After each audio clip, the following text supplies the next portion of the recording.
Hello दोस्तों, आज हम देखेंगे थायराइड ग्लैंड। थायराइड ग्लैंड बहुत इंपॉर्टेंट है यूनिवर्सिटी एग्जाम के पॉइंट ऑफ व्यू से।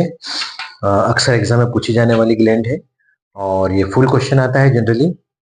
और इसके अंदर हम देखेंगे कि थायराइड ग्लैंड, सबसे पहले इंट्रोडक्शन देखेंगे हम। It is one of the important endocrine gland.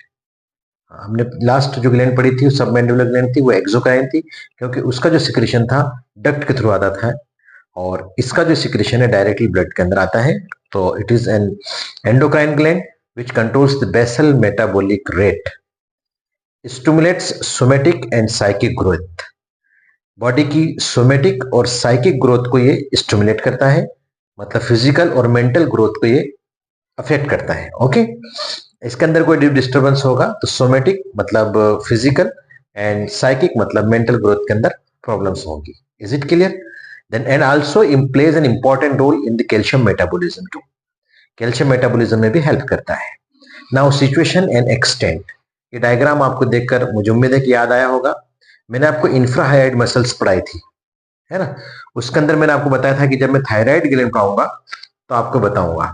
आपकी याददाश्त के लिए फिर से मैं एक बार उस डायग्राम को आपके सामने लाता हूं। देखो, ये हेडिंग था हमारा इंफ्राहाइड मसल। तो आप मेरे वीडियो को जरूर देखें। इसको हम स्ट्रेप मसल्स कह रहे थे, पट्टा मसल्स। ओके, सो वहां पर भी मैंने आपको थायराइड का डायग्राम बना के बताया था। वहां समझाया था कि देखो, मैं आपको जब थायराइड ग्लैंड पढ़ाऊंगा तो इस डायग्राम को फिर से रिपीट करूंगा।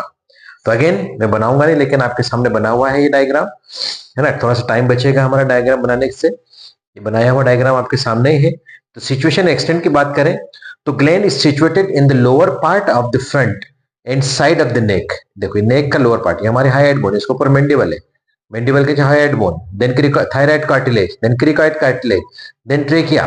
जो रिंग्स है ट्रेकिया की है, ये अपना स्टर्नम है, mandible sterni. Is it clear? So जो ग्लैंड है तो it is situated on the lower part, in the lower part of the front and side of the neck. It extend from middle of the thyroid cartilage to the fourth और fifth tracheal ring. देखो, thyroid cartilage के middle से start हुई और ये 1 2 3 4 5 ये ट्रेकल ring से है, तो 4 और फिफ्थ ट्रेकल रिंग तक इसका एक्सटेंशन होता है। Is it clear? इसके बीच में मैंने एक पॉइंट बना रखा है इस्थमस, जो कि मैं डार्क पिंक कलर से है। तो isthmus of the thyroid gland extend from second to third tracheal ring, second और थर्ड के बीच में होता है जनरली। Is it clear? अब हम डायमेंशन की बात करेंगे। तो डायमेंशन में इसमें देखें कि thyroid gland is consist of 2 lobes. दिख ही रहा है हमको, 2 लोब है इसके अंदर, राइट एंड लेफ्ट। ये 2 लोब्स हैं। सो 2 लोब्स हैं which are connected by isthmus, isthmus से जुड़े हुए होते हैं। Each lobe measuring about 5 centimetre into 2.5 centimetre into 2.5 centimetre. इनकी लंबाई, चौड़ाई, ऊंचाई जो होती है इस आंकड़ों के हिसाब से होती है। 5 centimetre, 2.5 centimetre and 2.5 centimetre. While isthmus जो होता है ये थोड़ा सा चारों चारों इस टाइप से होता है ना सर। क्या बोलते हैं इसको अपन, आयताकार होता है, ठीक है, क्वाड्रेंगुलर होता है।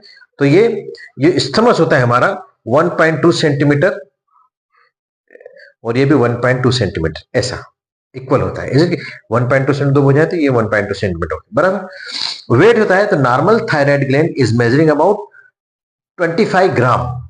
ओके, अगर हम इसका नॉर्मल वेट देखें तो 25 ग्राम का होता है, या हम कहें 2500 मिलीग्राम, 2500 मिलीग्राम भी कह सकते हैं। ग्राम में कन्वर्ट करें तो 25 ग्राम हो जाएगा। Is it clear?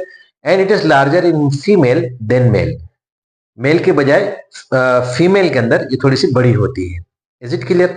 अब इसको आगे बढ़ते हैं, इसके पार्ट्स और डिविजन्स क्या होते हैं। जैसा कि बताया हमने कि thyroid gland is H shaped, दिख रहे हैं ना आपको। It is H shaped gland which is connected by isthmus. Right lobe है, लेफ्ट लोब है और इस्थमस जुड़ा है। Having 2 lobes, right and left. H shape दिख रही है और इसके अंदर 2 लोब है ना। Is it clear? Right and left, है ना। तो each lobe is pyramidal in shape या कोनिकल इन शेप होती है। ये देखो, पिरामिडल शेप होता है या कोनिकल इन शेप कहेंगे अपन, इस तरफ से ये लाइक दिस, है ना। ईच ये और इस्थमस से जुड़ता है, एक लोब इधर से आ जाएगा। Is it clear? तो अगर कोनिकल या पिरामिडल है तो इसके अंदर अपर पोल होगा, ये लोअर पोल होगा। अपर पोल नैरो होता है, लोअर पोल वाइडर होता है। Is it clear? थोड़ा चौड़ा होता है, ठीक है। और जैसा कि पिरामिडल है तो इसके अंदर 2 बॉर्डर्स भी है। इसका अगर हम कट सेक्शन देखें, इसको हम काट दें ऐसा, लाइक दिस। तो ये और ऐसा करके घूम के आएगी, है ना, ये ऐसा काटा हमने इसको, एक स्लाइस निकाली इसकी। तो ये पोस्टीरियर बॉर्डर है फॉर एग्जांपल, ये एंटीरियर बॉर्डर है, एंटीरियर बॉर्डर, ये पोस्टीरियर बॉर्डर। तो ये जो यहाँ पर ऐसा घुमावदार होता है ना, ये बॉर्डर नहीं बनती, ठीक है। Is it clear? सो ये हमारी मीडियल सरफेस हो जाएगी, ये लेटरल सरफेस हो जाएगी, और ये पोस्टीरियर सरफेस हो जाएगी। तो दो बॉर्डर होती है और तीन सरफेसेस होती है। ये देखो यहाँ बना के बताया मैंने आपको। सो एंटीरियर बॉर्डर थिक थिन होती है, पतली होती है थोड़ी सी, और जो कि लेटरल से कंटिन्यूएशन होता है इसका। और लेटरल सरफेस को ही हम सुपरफिशियल सरफेस भी कहते हैं, याद रखना इसको। Is it clear? और ये मीडियल सरफेस है, और ये पोस्टेरो लेटरल सरफेस, या इसको हम पोस्टीरियर सरफेस भी कहते हैं, दोनों कह सकते हैं। Is it clear? Isthmus, isthmus वो पार्ट है जो दोनों लोब्स को मिलाता है, जोड़ के रखता है। तो it connects the two lobe of the thyroid gland having two surfaces and two borders. हमने इसका एक अलग से डायग्राम बनाया। तो इसकी अपर सरफेस या अपर बॉर्डर कह लो आप इसको, सरफेस, सॉरी सरफेस नहीं कहेंगे, सुपीरियर बॉर्डर या अपर बॉर्डर, और इंफीरियर बॉर्डर या लोअर बॉर्डर। आगे की तरफ से जो हमारे गले के यहाँ, हमारा फॉर एग्जांपल हमारा नेक है, ये है ना, तो ये इसका एंटीरियर सरफेस, ये इसकी पोस्टीरियर सरफेस हो जाएगी। Is it clear? This is anterior surface, it is posterior surface. Now this gland is covered या enclosed with in a capsule. तो यहाँ पर दो कैप्सूल मिलते हैं। कैप्सूल ऑफ द ग्लैंड की हम बात करें तो thyroid gland is enclosed in a true capsule which is the condensation of connective tissue of thyroid gland. Thyroid gland का कनेक्टिव टिश्यू है, उसी के कंडेंसेशन से ट्रू कैप्सूल बनता है। A dense capillary plexus present deep to the true capsule. इस true capsule के अंदर एक डेंस कैपिलरी प्लेक्सस होता है, एक जाल होता है कैपिलरीज का। क्यों इंपॉर्टेंट है? दैट्स व्हाई ड्यूरिंग द थायराइडोक्टोमी, जब हम थायराइडोक्टोमी करते हैं, किसी वजह से थायराइड को निकालना होता है, थायराइड को निकाल के बाहर फेंकना होता है, thyroidectomy. So thyroid gland is removed along with the true capsule to avoid the bleeding. तो हम क्या करते हैं कि ट्रू कैप्सूल के साथ ही थायराइड ग्लैंड को निकालते हैं, पूरे कैप्सूल के साथ। अगर हम ये नहीं निकालेंगे तो ब्लीडिंग ज्यादा होगी, क्योंकि आप प्लेक्सस ऑफ कैपिलरीज है। Is it clear? So bleeding को रोकने के लिए, अवॉइड ब्लीडिंग, हम ट्रू कैप्सूल के साथ ही इसको, थायराइड ग्लैंड को पूरी बाहर निकाल लेते हैं। Next to the true capsule there is a false capsule. अगर हम ट्रू कैप्सूल से आगे बढ़ेंगे तो हमको फॉल्स कैप्सूल मिलेगा, which is nothing but the pretracheal layer of deep cervical fascia. ये भी आपको पढ़ा चुका हूं मैं, cervical investing layer of deep cervical fascia, उसी का कंटिन्यूएशन है, ठीक है। It forms suspensory ligament of Berry posteriorly. ये इंपॉर्टेंट पॉइंट है इसके अंदर, ये आपको याद रखना है कि जो फॉल्स कैप्सूल है ये हमारा suspensory ligament of Berry posteriorly बनाता है, जो कि which connects the gland with cricoid cartilage. Posteriorly इसका जो कनेक्शन है, इसको होल्ड करके रहने के लिए, तो क्रिकॉइड कार्टिलेज के ऊपर पकड़ के रखने के लिए ये क्रिकॉइड कार्टिलेज अपना। Is it clear? तो पोस्टीरियरली यहां से हमारा सस्पेंसरी लिगामेंट ऑफ बेरी निकलता है। Is it clear? नाउ अब हम बात करेंगे इसके रिलेशंस की, है ना। थायराइड ग्लैंड को मैं आपको दो पार्ट्स में पढ़ाऊंगा। आज जो लूंगा मैं कि आपको रिलेशंस तक पढ़ाऊंगा, उसके बाद इसका ब्लड सप्लाई, नर्व सप्लाई, है ना, venous drainage, lymphatic drainage, plus histology and function, मतलब structure and function, plus development of thyroid gland, and last but not least applied aspect of the thyroid gland. ये सारा का sir हम second part में लेंगे, ताकि आप इजीली आपको रिवाइज हो जाए जल्दी जल्दी, ठीक है। सो रिलेशंस की बात करें तो डायग्राम हमारे सामने है, ये हम नेक में है, नेक से आगे सामने से अंदर की तरफ जा रहे हैं, ये हमारा गला है, ठीक है। अगर आप डायग्राम से देखें तो देखो ये डायग्राम हमारा नेक का डायग्राम है ना, ये देखो। तो हम यहां से अंदर जाएंगे, सबसे पहले क्या होगा? स्किन, स्किन के बाद सुपरफिशियल फेशिया, सुपरफिशियल फेशिया के बाद डीप फेशिया, डीप फेशिया के बाद सारी मसल्स आएंगी हमारी, है ना, जो हमने नेक रीजन के अंदर पड़ी, इंफ्राहाइड मसल्स जितनी भी वो आएंगी, और इसमें हमारा स्टर्नोक्लेडोमास्टोइड मसल भी आएगी। Is it clear? और देन हम पहुंचेंगे कहां पर? थायराइड ग्लैंड के ऊपर।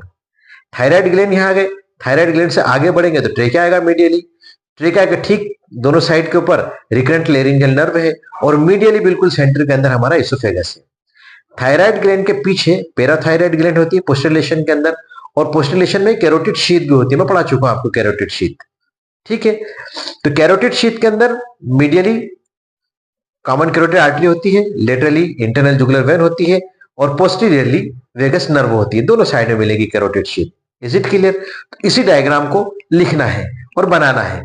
बनाने के अंदर तो बहुत ही आसान है बेटा, आप बना सकते हैं, अगर आप चाहें तो मैं आपको बना के बताता हूं बहुत ही स्पीड से। देखो हम हमारे गला है ये, तो this is skin. Is it clear?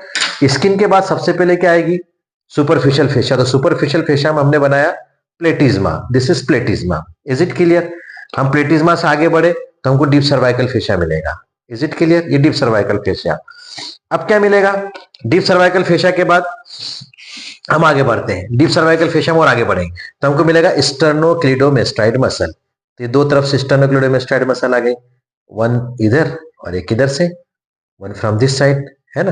Right and left की स्टर्नोक्लिडोमेस्टाइड मसल मिल गई। मैं आपको बिल्कुल जल्दी जल्दी बना के बताता, इसलिए कि बिना इसके बनाए चैन नहीं पड़ता है मुझे भी, है ना। इसके बाद हमारी मिलेगी sternohyoid muscle. Is it clear? This is sternohyoid muscle. Sternum से निकली और हाइड तक पहुंची। इज इट क्लियर? इसी के साइड में हमको मिलेगी omohyoid muscle, superior belly of omohyoid, है ना। ये सब पढ़ा चुका हूं मैं आपको, मैं इसलिए बोलता हूं बार बार कि मेरे लास्ट लेक्चर जरूर देखें। सिस्टमेटिक पढ़ेंगे तो आपको कभी रटने की जरूरत नहीं पड़ेगी, है ना। इसके बाद हमारी कौन सी मसल थी? स्टर्नोथायराइड मसल, है ना। स्टर्नम से निकली और थायराइड तक आई, ये हमारी स्टर्नोथायराइड मसल हो जाएगी। हम रिलेशंस पढ़ रहे हैं तो ये जितनी मसल्स मैंने इतना डायग्राम बनाया पूरा, ये हमारे एंटीरियर रिलेशन में आएगा। किस में आएगा? These are all comes in the anterior relation of the thyroid gland. सरल है ना। इसके बाद हमारी ग्लैंड आएगी, थायराइड ग्लैंड। हम इसके रिलेशंस देख रहे हैं बेटा। The thyroid gland, this is thyroid gland, okay. Oh shit, टूट गया। ये थायराइड ग्लैंड है हमारी, ये हमारी थायराइड ग्लैंड, ठीक। ये थायराइड ग्लैंड हो गई, बराबर। अब हम आगे बढ़ते हैं तो थायराइड ग्लैंड के आगे हम बढ़े तो यहां पर क्या मिलेगा हमको? ट्रेकिया मिलेगा, ऑफ कोर्स, क्योंकि ट्रेकियल रिंग से डायरेक्ट कनेक्शन में बेटा ये। तो this is trachea, tracheal ring, है ना। इसके ऊपर जस्ट मैंने अभी क्या बना के बताया था आपको? Recurrent laryngeal nerve. Yellow colour से यहां पर एक रिकरेंट लेरिंजियल नर्व है, एक यहां पर है ना। इसके साथ हमने यहां पर बनाई थी आपके लिए पैराथायराइड ग्लैंड, यहां पर। दिस इज पैराथायराइड ग्लैंड, है ना। ये पोस्टर रिलेशन में आएगी पैराथायराइड ग्लैंड। और यहीं पर मैंने अभी आपको जस्ट बना के बताया था कैरोटिड शीथ, है ना, कैरोटिड कैनाल, कैरोटिड कैनाल और कैरोटिड शीथ। तो इसमें हमने देखा कि मीडियली हमको कॉमन कैरोटिड आर्टरी मिलती है, ठीक है।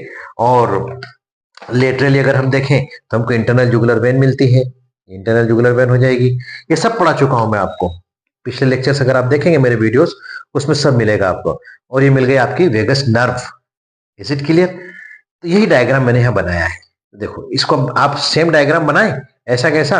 और अच्छा एक चीज भूल गया पर यहाँ पर आएगा oesophagus medially. This is wind, ये विंड पाइप है और ये फुट पाइप है, दो पाइप मिलते हैं हमको। Is it clear? तो सामने की तरफ फर्स्ट हमको ट्रेकिया मिलेगा, इसके ठीक पीछे हमको मिलेगा इसोफेगस, ये लाइक दिस, ठीक है। तो आप इसको बनाना और ऐसा करके लिखते जाना। मेरे ख्याल से बहुत सरल है, यही डायग्राम बना दे। ये डायग्राम याद कर लिया आपने तो आपको समझ लो कि पूरे पूरे रिलेशंस याद आ गए। देखो यूसोफेगस मीडियली है, रिकरेंट लेरिंजियल नर्व मीडियली है, यहाँ पे कैरोटिड शीथ है कैरोटिड कैनाल के साथ, तो पोस्टर रिलेशन में आएगा। पैराथायराइड ग्लैंड पोस्टर रिलेशन में आएगा। ट्रेकिया मीडियली है, थायराइड ग्लैंड तो इटसेल्फ है, इसी के रिलेशन तो हम बता रहे हैं। देन स्टर्नोथायराइड है, ओमोहाइड है, स्टर्नोहाइड है, स्टर्नोक्लिडोमेस्टाइड है, डीप सर्वाइकल फेशिया है, प्लेटिज्मा है, स्किन है, ये सारे के सारे एंटी रिलेशन में आ जाएंगे। और इसी को हम ग्राफिकल यहाँ लिख देंगे कि एंटी रिलेशन में क्या क्या है जो हमने बनाया उसको लिख देंगे। एंटी रिलेशन या superficial relation, posterior relation, medial relation, ठीक है। इसके बाद हम इस्थमस की बात करेंगे। तो इस्थमस के अंदर दो सरफेस है, एंटीरियर सरफेस है। तो एंटीरियर सरफेस कैसे? सामने से ही ना, बिल्कुल सामने से। स्किन भी आएगा, फेशिया भी आएगा। यहाँ पर स्टर्नोथायराइड और स्टर्नोहाइड मसल इसके रिलेशन में आती है, ये याद रखना है आपको। पोस्टीरियर सरफेस में जाएंगे तो पोस्टीरियर सरफेस डायरेक्ट ट्रेकिया है उसके, तो second and fourth tracheal rings आ जाएंगी। अपर बॉर्डर, दो बॉर्डर है अपर और लोअर। तो अपर बॉर्डर में right and left superior thyroid artery आती है और लोअर बॉर्डर के अंदर इंफीरियर थायराइड वेन इसके रिलेशन में आती है। बस आपको इतना लिखना है। Is it clear? अब इसके जो आगे का है ब्लड सप्लाई में arterial supply, venous drainage, lymphatic drainage, nerve supply plus histology, structure plus function, है ना। Then development of thyroid gland और अप्लाइड एनाटॉमी, ये सारा का सारा मैं इसके सेकंड पार्ट में पढ़ाऊंगा नेक्स्ट वीडियो के अंदर। Is it clear? I hope you understand it better. मुझे उम्मीद है कि आपने अच्छे से को समझा होगा। अगले वीडियो के लिए अपन तैयारी करते हैं। Thank you very much.